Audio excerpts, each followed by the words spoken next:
Muy buenas noches a todos, estimados participantes. Mi nombre es Manuel Riveros. Soy subdirector del Departamento de Dirección de Evaluación y Desarrollo Científico de la Sociedad Científica de Estudiantes de Medicina de la Universidad Católica Nuestra Señora de la Asunción, SOSEN UCA.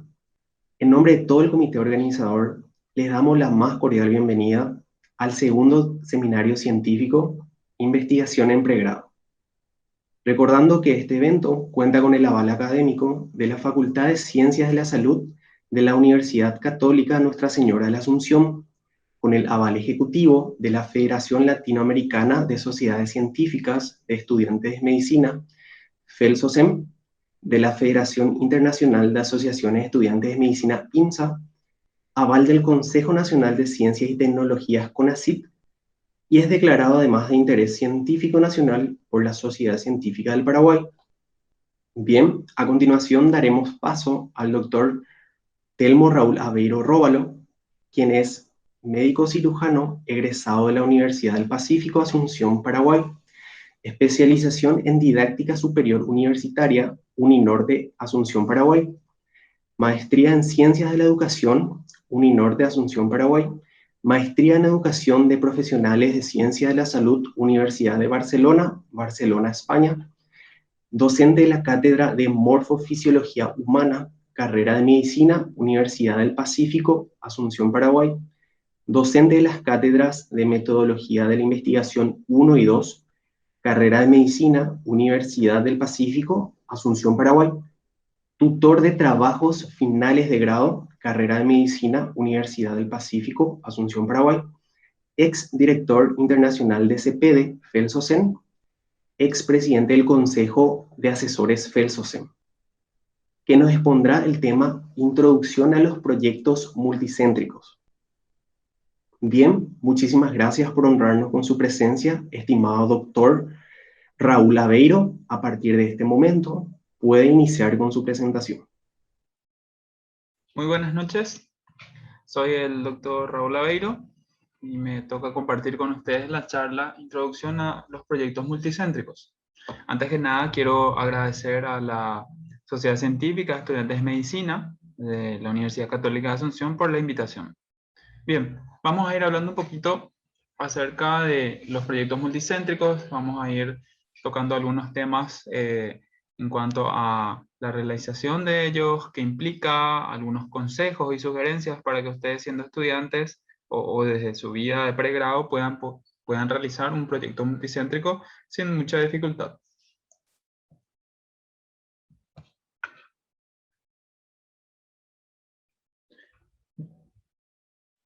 Bien, primeramente vamos a definir un poco qué es un proyecto multicéntrico. Un proyecto multicéntrico realmente no es un artículo de investigación que difiera mucho en cuanto a su forma con un trabajo de investigación natural, ¿sí? La única diferencia a grandes rasgos es que el proyecto multicéntrico viene a ser una investigación que se aplica en varios lugares geográficos, ¿sí? O geográficamente diferentes, eh, no en simultáneo, pero sí se aplica el mismo protocolo de investigación. Todos sabemos que nuestro norte o nuestra guía para realizar un trabajo de investigación es el protocolo de investigación, protocolo o proyecto de investigación. Bien, entonces este protocolo se aplica en diferentes lugares geográficos, ¿sí? Por ejemplo, una encuesta que ustedes quieran realizarla sobre un tema, por ejemplo, salud mental, ansiedad y depresión en estudiantes de medicina. Bien, ustedes siendo estudiantes de la Universidad Católica de Asunción, por ejemplo, hablan con algunos colegas estudiantes suyos de otras universidades, entonces se ponen de acuerdo para que el proyecto sea multicéntrico, o sea, que se aplique la misma encuesta a un grupo de estudiantes de la Universidad Católica, a otro grupo de estudiantes de otras universidades, ¿sí? Entonces ahí vamos volviendo a nuestro proyecto multicéntrico, ¿sí? Se aplica el mismo instrumento de recolección de datos en varios centros, ¿sí? Es multicéntrico. Otro ejemplo sería una investigación, tal vez un análisis de fichas de pacientes sobre una patología puntual y específica aplicada en varios centros hospitalarios. Eventualmente puede ser un análisis de fichas sobre pacientes con cuadros de pancreatitis crónica asociadas, por ejemplo, a alguna complicación de interés. Entonces, vamos evaluando las fichas de los pacientes en un hospital y luego en otro y así sucesivamente en un grupo de hospitales. Entonces, vamos volviendo nuestro trabajo, nuestro proyecto multicéntrico. A diferencia de lo que habitualmente sería el trabajo solamente aplicado en un lugar, ya sea en un hospital o en un lugar geográfico específico, en un grupo de sujetos de estudio en un lugar puntual. Bien, esa es la característica particular más importante que le da su nombre inclusive al proyecto multicéntrico.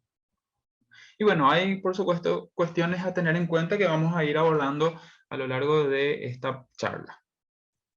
Bien, en cuanto a los preparativos para un proyecto multicéntrico, muy importante es poder seleccionar el tema con base en la factibilidad y la posible realización de ese trabajo de investigación. Tenemos que realizar un análisis para evaluar si realmente es factible, se puede hacer el trabajo, ¿sí?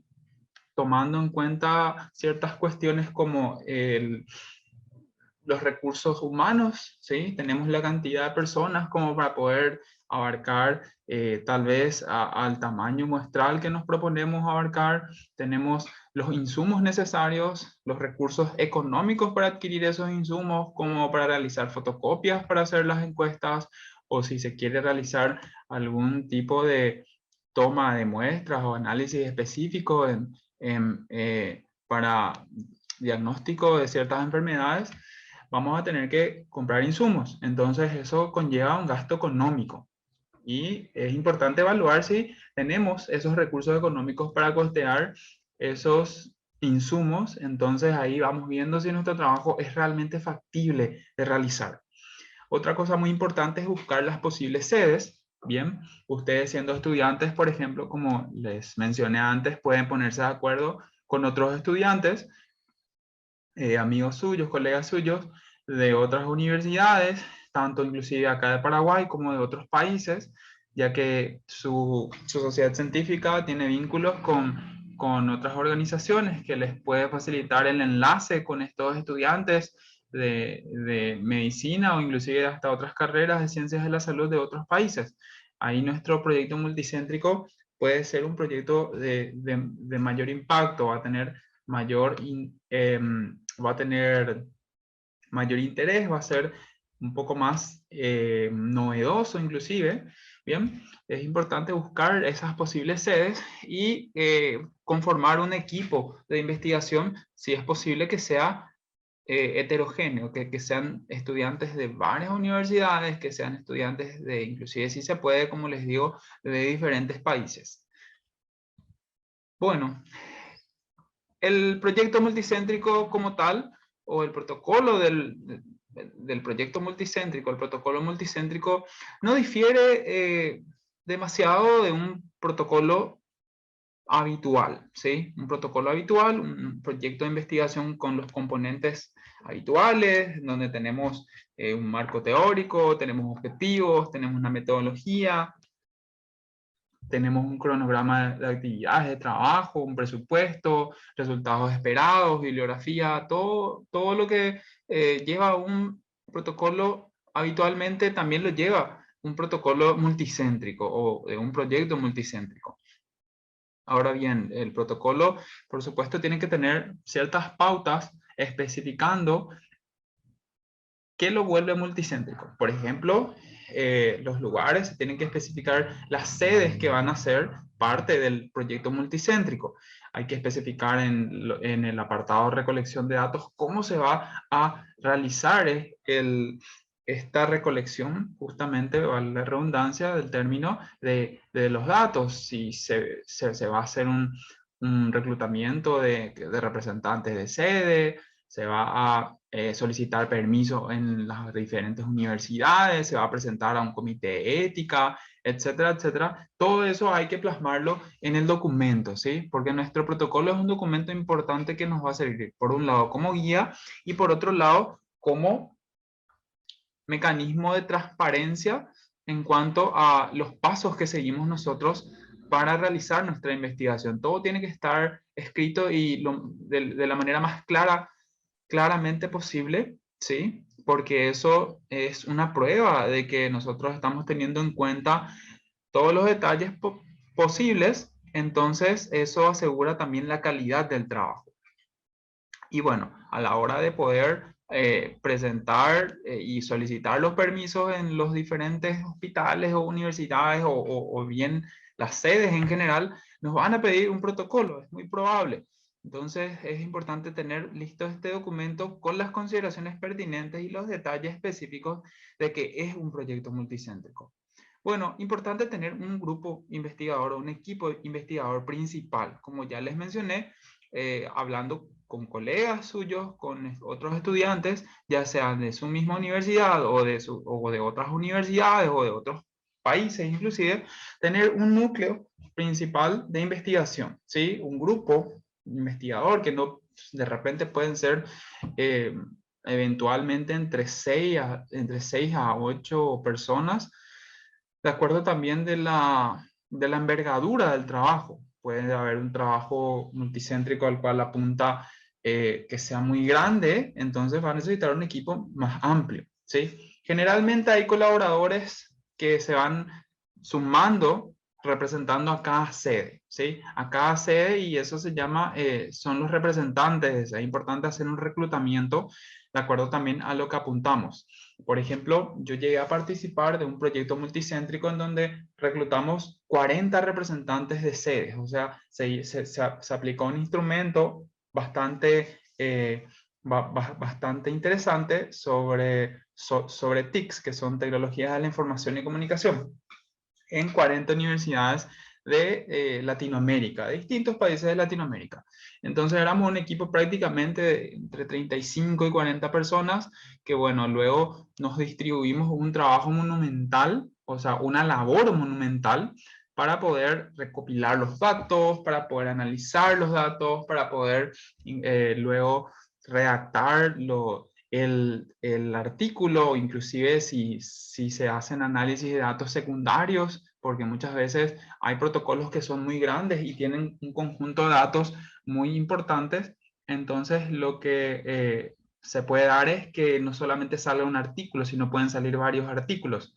Entonces, de acuerdo a la naturaleza de lo que se quiera hacer, pueden ir distribuyéndose el trabajo de todos esos representantes para que vayan ganando tanto su autoría como o figurando en el apartado de agradecimientos de los artículos que vayan saliendo, ya que es importante también tener una rúbrica para evaluar quién es realmente autor y quién es un colaborador o quién no lleva autoría dentro de una publicación científica o dentro de la presentación de él o los trabajos en eventos científicos. ¿Sí? Es muy importante establecer, y hay parámetros universales, si se quiere, que se definen en cuanto a lo que es autoría. ¿Sí? Eso es importante que puedan revisarlos.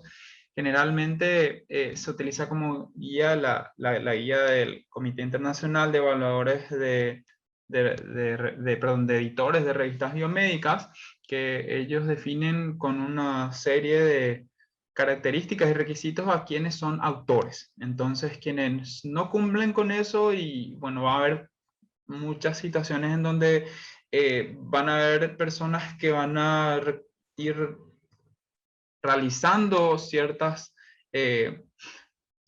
tareas, pero van a ir dejando de lado otras tareas. Entonces, en la medida de lo que las personas vayan realizando sus tareas, hay que ir puntuándoles o hay que ir también estableciendo pautas para que ellos lleguen, bueno, se llega a la autoría una vez que se cumplan con estas tareas, porque a veces las tareas se dejan a medias y eso es algo que suele pasar y tampoco es para diríamos, complicarse mucho. O sea, quienes no llegan a cumplir con las pautas que se establecen desde un comienzo, que son para ganarse la autoría, bueno, luego van como agradecimientos dentro del paper. Claro que eso no tiene un valor curricular como lo de que lleven el nombre como autores en la publicación o en la presentación de un evento científico. Entonces, establecer las pautas del grupo investigador, quienes van a cumplir el rol de autores, es muy, muy importante desde un comienzo. Bien, verificar los permisos de sedes. Como les dije, es importante tener un protocolo y que ese protocolo esté bien específico, con todos los detalles posibles, esclareciendo todas las pautas que van a seguir ustedes para realizar el trabajo, el análisis de los datos, cómo van a reclutar o cómo van a entrenar inclusive a cada representante de sede en lo que es la medición del instrumento, cómo se va a realizar el análisis de datos, las cuestiones éticas que se tuvieron o que se tienen en cuenta para el proyecto, el cronograma de trabajo, todas las variables, cómo se van a analizar, el instrumento, que quede claro si es un instrumento ya previamente validado, si la validación se va a realizar por parte del equipo investigador, se va a hacer una validación interna, externa, todo lo concerniente al trabajo posible tiene que estar plasmado en el protocolo. Y luego pasar, por supuesto, por un comité de ética es muy importante, ¿sí? Mucha gente tiene la duda de que si el proyecto se aplica en varios lugares, es importante que pase solamente por un comité de ética o pase por varios comités de ética. Bueno, importantísimo que sí o sí pase por un comité de ética. Bien, dependiendo también de el lugar en donde se va a aplicar, por ejemplo, tenemos un proyecto multicéntrico con 10 sedes. Pueden haber algunas sedes, ya sea esta sede de un hospital, una universidad o algún lugar, puede que te pidan el protocolo, pueden que no te pidan el protocolo. Así como también puede que te pidan una aprobación de comité de ética que vos ya tengas o que ustedes ya tengan. Y también puede que les digan, bueno, ok, tienen su aprobación de comité de ética, pero nosotros queremos que pase también su protocolo por nuestro comité de ética. Perfecto, eso le da un plus. Entonces, si el protocolo pasa por los 10 comités de ética de las 10 sedes, que si no son exigencia o si son exigencia, o sea, independientemente de que sean o no exigencias, si ustedes consideran pertinente eso, enhorabuena, su proyecto va a tener varias aprobaciones de comités de ética y nunca está de más. Eso va a ir también certificando la calidad del trabajo y bueno, que dando fe de que ustedes priman la integridad de los datos y de los sujetos de estudio. Entonces es importante la cuestión del comité de ética. Y bueno, fijar una fecha de inicio para el proyecto entre lo que sería el inicio, el desarrollo, o sea, tiene que haber un cronograma establecido. Eso es muy, muy importante para darle un orden y que no se vaya perdiendo el trabajo en el tiempo, porque hay veces que las tareas, como les dije, trabajando en un grupo grande, se suelen perder, ¿sí? Se dejan a medias y bueno, hay que tener un grupo principal de investigadores y luego están los representantes de sede como reclutados. Entonces, este grupo investigador principal lo que hace es también supervisar. Entonces, hay cabezas, diríamos, o personas que están al frente que se encargan de los detalles principales, ¿sí? Detalles principales más que nada en la supervisión y claro, tienen también, por supuesto, su rol en lo que sería para cumplir la autoría, ¿no? Tienen también que, en la medida de lo posible, recopilar los datos, tienen que también procesarlos, etcétera, etcétera.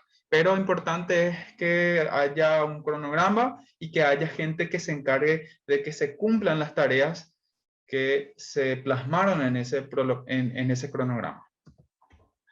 Lo de los roles es lo que ya les mencioné, ese equipo principal, por ejemplo, es importante que tenga un coordinador general o un co-coordinador o un grupo de coordinadores que tengan funciones específicas para ir supervisando. Están los representantes de sedes, que serían, en la experiencia mía, importante que los representantes de sedes estén como fuera del núcleo principal, no como que estén rezagados, sino que el núcleo principal se va a encargar, aparte también de eventualmente representar a su sede, se va a encargar de la supervisión general del trabajo, que suele ser m- mucha la labor, o sea, hay mucho trabajo que hacer, entonces se tiene que trabajar de manera coordinada. Y bueno, no podemos tener rol de coordinador para todos, entonces siempre los coordinadores son un grupo limitado, ¿sí? Que van supervisando el trabajo de todo el equipo, no solamente a los representantes, sino que los coordinadores también entre ellos se tienen que supervisar y evaluar el trabajo. Después los asesores, como recomendación es importante que haya una persona con experiencia trabajando con ustedes, o sea, con experiencia previa en publicaciones científicas, en la realización de un trabajo de investigación y en lo posible de un proyecto multicéntrico. Algún asesor, algún investigador, médico, médica o experto o experta en la realización de, por un lado, el área de trabajo que ustedes quieren tocar para su proyecto, por ejemplo, cardiología, neurología, educación médica, lo que fuere, es importante que haya un especialista en el campo en cuestión, un experto, y luego también, si se puede, uno metodológico, que sea un asesor que se encargue de supervisar y acompañar un poquito todo lo que es la cuestión metodológica, estadística, si se realizan los cálculos de tamaños muestrales correspondientes, si se delimita bien a la población de estudio, se hace el procesamiento de los datos de manera correcta, la selección de la revista para publicar, el seguimiento, todo eso en la medida de lo posible lo hace un asesor metodológico. Si se encuentra una persona que haga ambas cosas, que sea experto en su campo, en el campo que van a investigar, en el cual van a investigar y que también sea experto en metodología, enhorabuena. Solo que es difícil hallar ambas cosas en una persona y bueno, suelen ser personas muy ocupadas también. Entonces, en lo posible, si se pueden tener dos asesores colaborando, genial. Otra cosa también que se suelen preguntar mucho si el asesor tiene autoría, no tiene autoría.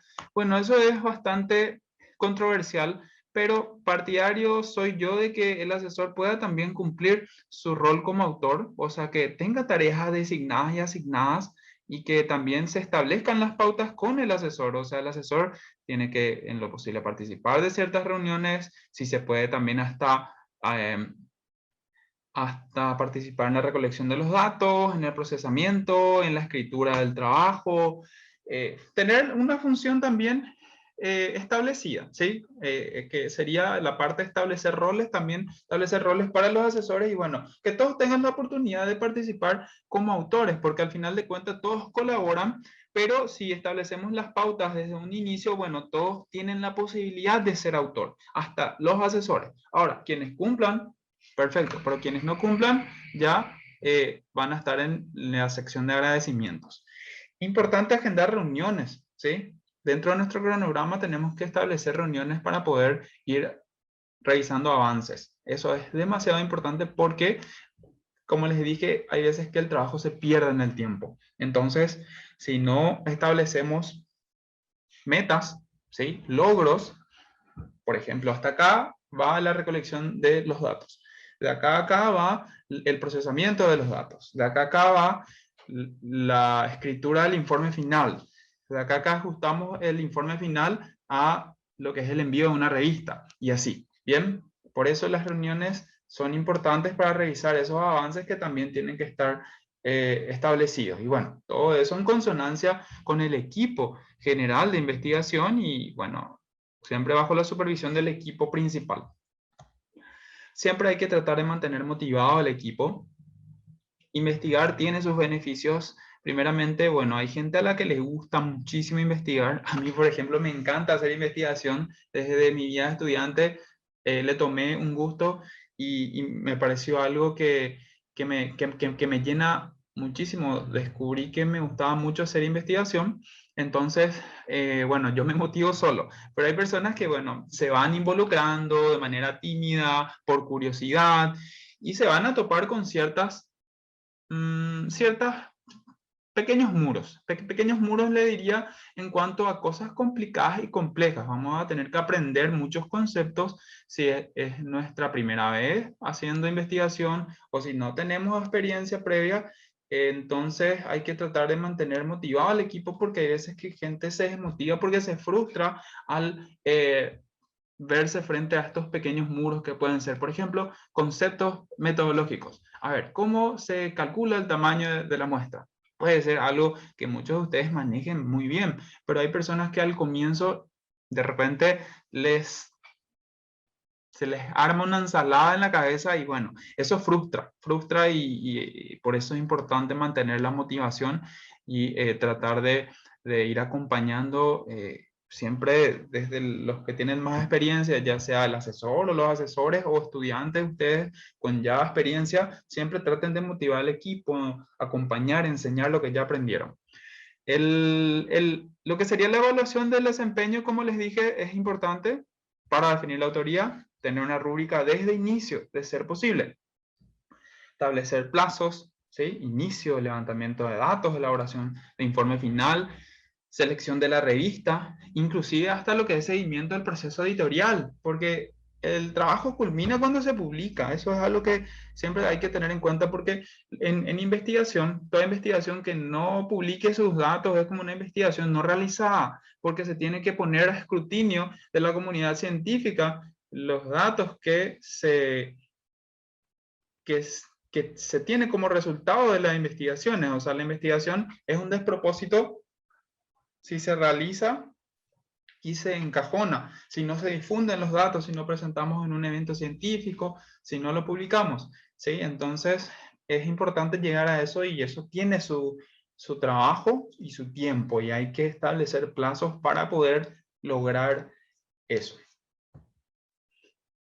Se distribuye una vez que culmine el trabajo, una vez bueno, esto era en lo que a la ejecución del protocolo del proyecto conllevaba. Como les digo, es importante durante el trabajo de campo y todo lo que se va realizando se tenga en cuenta esto. Y luego una vez que lo culminan, como les mencioné, se van distribuyendo roles con base en las pautas finales, ¿sí? Armar un informe final, tener en vista una revista para publicar. Entonces vamos generando grupos de redacción del manuscrito, cada uno colabora con una parte, por ejemplo, bueno, las clásicas partes de un artículo original de investigación, que es la clásica sección en donde se publica un trabajo de investigación, tiene una estructura que se llama IMRD, en donde hay una introducción, está la sección de metodologías, está la sección de resultados y de discusión.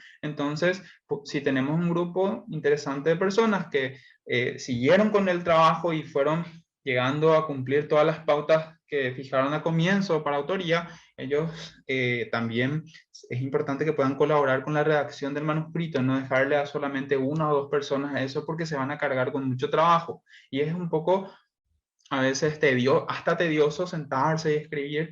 Entonces, si podemos coordinar que varias personas puedan realizar esa redacción, mejor, así se termina más rápido y bueno, también todos dan su feedback o su retroalimentación de cómo se va armando el manuscrito. Bien, entonces, como les dije, el tema de que puede salir más de un trabajo de acuerdo a la envergadura del proyecto.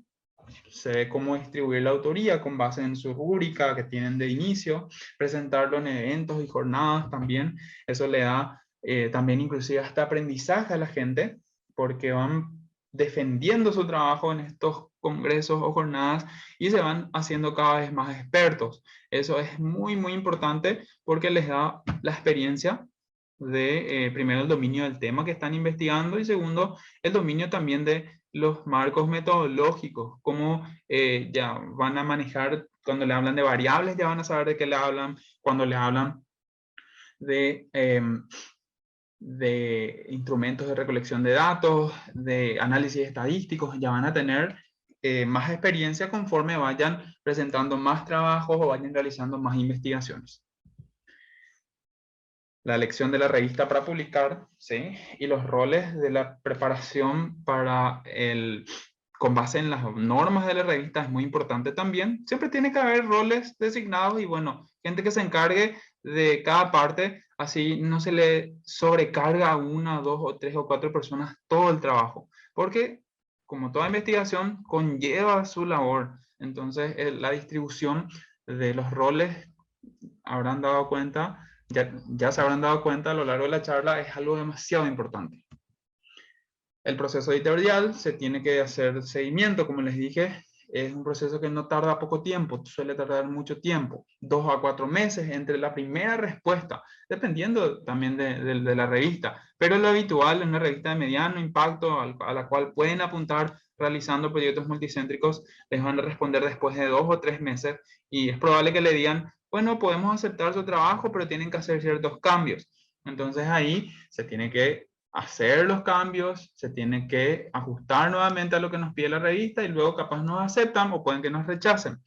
Entonces, si nos aceptan, otra vez se pasa por un proceso que se llama proceso editorial, que otra vez tiene su tiempo y suelen ellos mandar otra vez más correcciones o ciertas cosas como se le llama prueba de imprenta cuando le envían ya el artículo que está a punto de ser publicado, cómo va a quedar en la revista publicado y te dicen, por ejemplo, bueno, vean si los nombres están bien, vean si el artículo no tiene algún error de ortografía, de diagramación, ¿sí? Que la diagramación o maquetación es como ponen justamente cómo va a quedar finalmente en la revista. Entonces, todo eso se tiene que ir contestando con correos que les van a enviar los editores de la revista y se tiene que ir respondiendo. Entonces, si la persona que no está, o sea, que está encargada de eso no es constante, se pierde la publicación. Te lo rechazan, si no se contestan los correos de la revista, ellos directamente desechan tu trabajo. ¿Y dónde presentar los trabajos? Tenemos espacios que nos ofrecen tanto en nuestras sociedades científicas como en federaciones de nivel internacional, como la FELSOCEM, que ofrece su magno evento, que es el Congreso Científico Internacional, donde se pueden presentar sus trabajos de acuerdo a diversas categorías, ¿sí? Que hay categorías como ustedes pueden presentar su protocolo de investigación, pueden presentar su trabajo ya terminado, etcétera. Estos son algunos de los eventos que se fue realizando en FELSOCEM, o sea, en los congresos científicos internacionales. Este fue en Panamá en el 2015, este fue en Cusco. También es importante tener en cuenta que realizar un trabajo y presentarlo en un congreso no solamente nos hace ganar experiencia en lo académico, también nos hace ganar muchas otras cosas que formarían parte, diría yo, de hasta un currículum oculto de lo que uno aprende haciendo investigación. O sea, uno yendo a un congreso que, por ejemplo, es en otro país, aprende sobre la cultura de ese país, puede inclusive tomar un tour turístico, conocer gente, va formando lazos con otros estudiantes que le digo que no es lo menos importante, es algo sumamente interesante generar esos lazos que el día de mañana pueden ser vínculos laborales o vínculos de redes de colaboración en investigación. Yo, por ejemplo, hasta el momento sigo manteniendo contacto con muchos amigos que hice a lo largo de mi vida de estudiante y mi participación en congresos presentando trabajos. Hasta hoy en día sigo haciendo investigación con ellos y hacemos publicaciones y por supuesto se mantiene la amistad. Entonces estos son algunos ejemplos de eventos científicos. Los eventos científicos generalmente tienen un boletín científico, por lo menos en lo que es el SOCEM y lo que son las sociedades científicas, van a ver que hay un documento que se llama boletín científico. El boletín científico es una guía para que ustedes puedan ajustar el trabajo que hicieron, ¿sí? A ciertas pautas que pide el evento para que se pueda enviar o que pueda participar del congreso o la jornada, ¿sí? Entonces, por ejemplo, también hay plazos en esos eventos que se tienen que cumplir. Generalmente en este tipo de eventos te piden, por ejemplo, el envío, primeramente, el resumen del trabajo, que el resumen es una pequeña síntesis que también tiene todas sus pautas. Por ejemplo, te piden que no pase de 250 palabras, que tenga un resumen en español y otro en inglés, y así. Luego tenemos una fase de envío in extenso, en donde se envía todo el trabajo completo. Y por último, la presentación del trabajo, que sería in situ en el evento. Hoy en día, por la coyuntura actual de la pandemia por la COVID-19, los eventos o la mayoría de los eventos son virtuales. Y bueno, siguen las mismas pautas, solo que la presentación se hace de manera virtual. Esto sería el ejemplo de un resumen. Si bien es una publicación de una revista, que es la revista CIMEL, que es la revista de la FELSOCEM, la revista científica, un resumen se ve así, ¿sí? se ven las letras muy pequeñas ahí, pero es una síntesis del trabajo. Generalmente hay un resumen en español y otro en inglés, y bueno, esto es lo que se suele enviar en lo que se llama primera fase de los concursos científicos generalmente.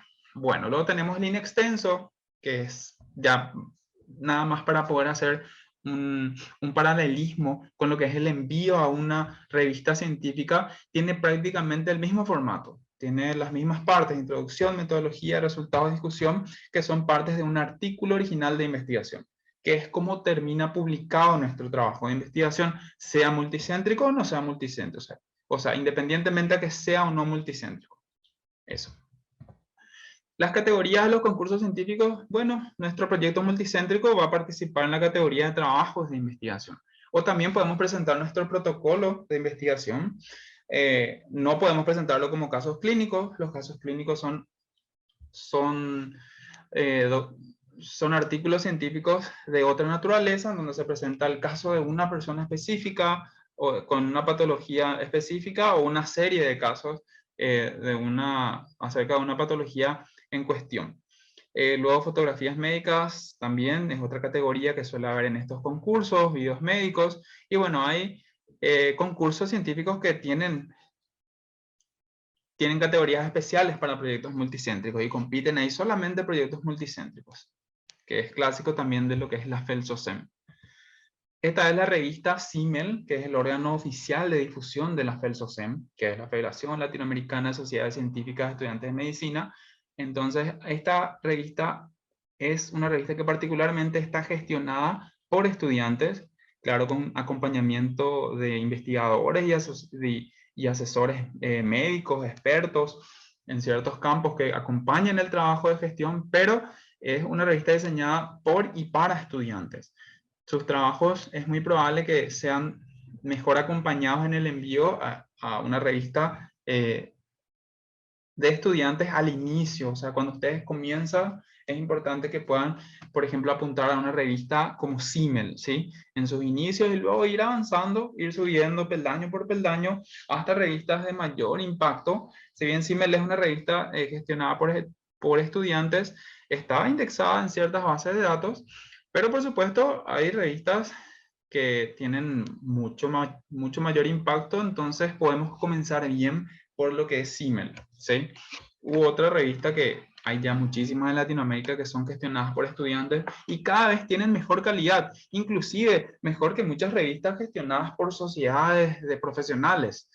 No es por comparar, pero sí hay que reconocer que el crecimiento en cuanto a calidad va siendo bastante interesante en las revistas científicas estudiantiles. Importante, como les dije, son las bases de datos. Las bases de datos donde nosotros vamos a encontrar estas revistas son como bibliotecas virtuales, ¿sí? Nos permiten organizar y catalogar a las revistas. O sea, siempre se dice que una revista, cuando está indexada, ¿sí? La palabra indexación es algo que se escucha mucho en el mundo de las publicaciones, tiene cierto impacto, ¿sí? Cuando está indexada significa que está agregada a ese catálogo de revistas, que está agregada a esa biblioteca virtual. Y acá tenemos algunos ejemplos de bases de datos de alto y mediano impacto, ¿sí? Como Cielo, Lilacs, Scopus, entre otros. Y bueno, también nos da visibilidad a nuestros trabajos, permite hacer búsquedas por asunto, autor, palabras clave. Y bueno, hay ciertas revistas que tienen mayor impacto y están en bases de datos de más alto impacto. Entonces eso nos dice también que los trabajos que están publicados ahí en la mayor parte de las veces son de interés. No siempre es la regla, puede haber trabajos que estén publicados en revistas de alto impacto, indexadas en bases de datos de alto impacto, pero pueden también no ser muy buenos. Siempre es bueno ser crítico o crítica a la hora de leer un artículo, pero es lo habitual, ¿sí? Es muy importante que los trabajos estén en revistas de mediano a alto impacto, o apuntar por lo menos a ello, y generar también trabajos que tengan esa alta calidad en la medida de lo posible. Por supuesto, se comienza de abajo, siempre se inicia desde algo básico y vamos progresando. Y bueno, eso es todo en cuanto al tema. Creo que di algunas que otras nociones básicas, algunas no tan básicas, pero espero que les haya servido y nada, de mi parte pueden contactar conmigo, soy el doctor Raúl Aveiro, pueden encontrarme en las redes sociales o de repente pedir mi contacto con los chicos del comité organizador y estaría encantado de poder acompañarles a realizar algún trabajo de investigación, ya sea multicéntrico o no. Esto, muchas gracias. Excelente ponencia, estimado doctor Raúl Aveiro. En caso de que los participantes tengan algunas preguntas, habilitamos un formulario en el chat donde podrán dejar todas sus dudas y posteriormente se le hará llegar las respuestas a sus respectivos correos electrónicos. Bien, una vez más, muchísimas gracias por su valioso tiempo y por colaborar con el segundo seminario científico Investigación en el pregrado.